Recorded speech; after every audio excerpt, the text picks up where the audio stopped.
Օրինակ հավատում ես, որ Աստված գերիշխան է։ Հեսա մի հատ մեկնություն կընթերցեմ, դրանից հետո արդեն քո կամքն է, կհավատաս թե չէ։ Նոր ծնունդ, գերիշխան, արարչագործություն։ Նկատենք Հովհաննեսի ավետարանից, թե մեր Քրիստոսին ընդունելը ինչպես է հարաբերվում Աստծուց ծնվելուն։ Ովքեր ընդունեցին նրան, իր անվանը հավատացողներին իշխանություն տվեց Աստծո զավակներ լինելու։ Նրանք ոչ արյունից, ոչ մարմնի կամքից, ոչ էլ մարդու կամքից, այլ Աստծուց ծնվեցին։ Հովհաննես 1:12-13 խոսք։ Արդ Հովհաննեսն ասում է. Աստված իրավունք է տալիս Աստծո զավակ դառնալու բոլորին, ովքեր ընդունում են Քրիստոսին։ 1:12 խոսք։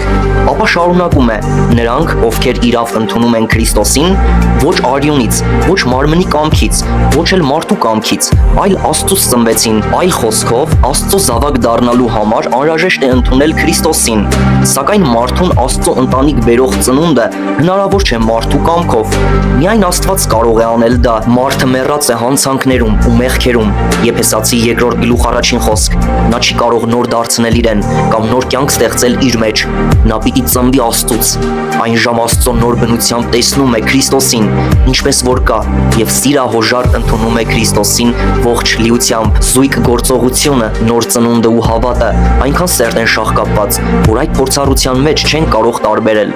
Աստված ծնում է մեզ նորովի, եւ նորածնի կյանքում առաջին նշույլը հավատն է։ Այսպես նոր ծնունդը անդիմադրելի շնորհի արդյունքն է, որովհետեւ գերիշխան արարչագործությունն է, ոչ մարդու կամքից, այլ Աստծուց։